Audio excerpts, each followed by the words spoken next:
Hey there, welcome back to Reddit XO, the best channel for Reddit cheating stories.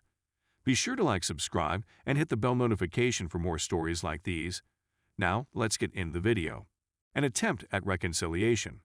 I've been lurking here for a while like most. While contemplating reconciliation and even during the effort, I found immense comfort in reading everyone's perspectives and ideas on this site. It helped me comprehend that others were going through similar situations and, more significantly, that they were coming out the other side, sometimes alone, sometimes with people, but always with scars. I called it quits on my reconciliation effort in early January 2019, soon after Christmas. This is my tale. Since 2005, my STBXW, 38 female and I-34 male, have been together. After about a year, we moved in together and started our lives together. During our relationship, I bought our first house, had 2 lovely children, married, relocated to a decent family home, and we seemed to be happy. There were red flags as I look back. Quite substantial ones, to be sure. Throughout the relationship, I would often, every 6 months or so, uncover that she had been other guys on social media and chat applications. The earliest I can recall is in 2010, before we married. I trusted her and accepted her justification that she wanted to feel validated, that her anxieties led her to it, but it was nothing more than that. It wouldn't happen again. I was all she needed.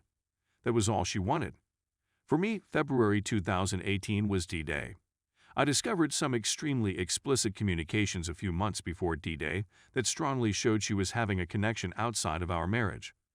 When I challenged her, she admitted that she had just been seeing someone as a friend, nothing else. Surprisingly, I recognized the name as someone she had with in 2008/2009. I sent her letters, begging for the truth, but she constantly assured me that she would never do such a thing to me.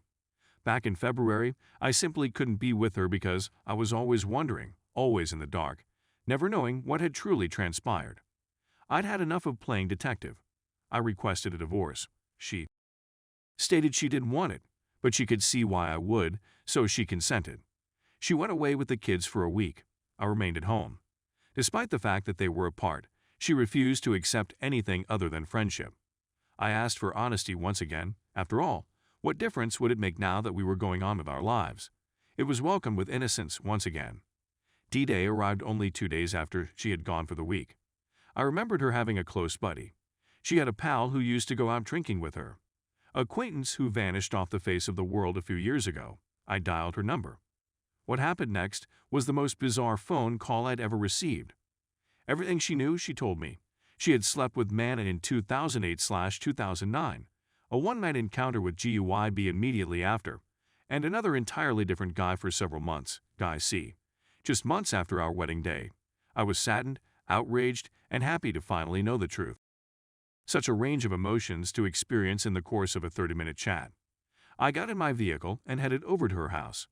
We yelled at each other, vented, and then spoke. She acknowledged to knowing what I knew. She had no idea why she was doing it, and she didn't want to leave me. She adored me. She also stated that she was again in a relationship with the same GUI from around 10 years earlier. We decided to attempt to reconcile after days of fighting, talking, and sobbing. We returned home and saw separate counselors, she to figure out why, and me to figure out betrayal. This pattern persisted throughout the year. We discussed events many times over the year. I wanted to understand everything so that I could put a line across it and go on. She assured me that I was well-versed in everything. Throughout that year of reconciliation, I observed several strange occurrences. Little red signals that may be benign, but this time I opted to listen to my boyfriend. I contacted a guy D. I knew she'd seen a couple of years ago, but was emphatic nothing occurred. When he answered the phone, I asked him what occurred that night, and he told me everything. They had been dating for some months. She had informed him that we were separated and divorced, and that I did not reside at home. He slept in my bed, met my kids, and stayed the night. Never used protection. It threw the system for a loop. He abandoned her after a few months because he didn't think she was single. He saw my photographs in my home, my laundry in the laundry bin, and my brand new vehicle I got for her despite the fact that she didn't work. He added 2 and 2 and got out of there. He expressed regret.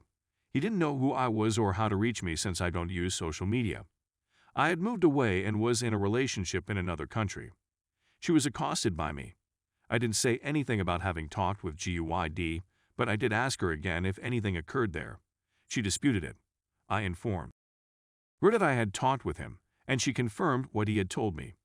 In addition, she never used protection with any of the others, and that GUI had lately slept in my bed with her. She pleaded with me to remain. She pleaded with me not to throw anything out. I made my choice. I needed to get through Christmas for the kids before I called it quits. 11 months after D-Day, my reconciliation came to an end. I had thought that we might split peacefully, but it seems that I'm to fault for not trying hard enough. All I worry about today is being the greatest parent I can be for my children and providing them with a positive role model. The weight that has been lifted off my shoulders is enormous. Despite the fact that we have just recently begun going through the divorce, I feel liberated. Despite having had the wool pulled over my eyes for the last 13 years, I feel like I've grown into a stronger person and am excited for what the future holds. I couldn't possibly be much worse, could I? I have yet to DNA test the kids, so it might be worse, I'm sure, but regardless of the conclusion, I'm still their father and always will be. Thank you for reading this far. I hope this story can assist someone else in the same way that past tales have helped me. These are the highlights. There is too much drama to fit into a single article. Maybe I'll reserve the goodies for a future follow-up. Story 2. 1 year ago today, my wife, 28 female, cheated on me with my best friend, 28 male, and divorced me, 30 male, to be with him. Now I am having issues trusting anyone. How can I learn to trust again? It was exactly 1 year ago today when I was seriously wounded. Following a 7-year romance, my wife and I were married for 2 years after first meeting online. Everything had been going swimmingly in our relationship, or so I thought. The two of us had just moved in order to be closer to family, to buy our first home, and to be in the process of establishing our family. The fact that my wife was on prednisone for her kidney transplant and had to be gradually weaned off of it over many months meant that she had to plan her pregnancy in advance. Following her withdrawal off prednisone, we started having unprotected encounters in order for her to get pregnant. In the meanwhile, we started to socialize with another married couple who happened to be there. He was one of my closest friends.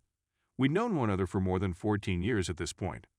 Even my bachelor celebration had been hosted at my home by him. After a few months of hanging out together, we were all quite close and spent a lot of time together as a group. After that, I had to go out of town for business for a week. My wife contacted me the day before I was scheduled to return. She came to me and told me that she had gotten high with my best friend, that they had kissed, and that she wanted to spend the rest of her life in his company. Honestly, I was completely taken by surprise. I recollect thinking to myself, just before I left, my husband and I were attempting to conceive. What makes you think this is possible? My wife had already moved out of our apartment by the time I arrived back in town, leaving our wedding ring on the dining room table.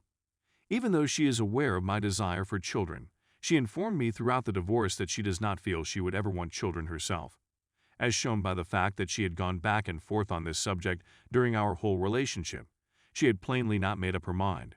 Anyhow, I've been doing all I can to recuperate from this betrayal, which has come not only from my wife, but also from one of my closest friends.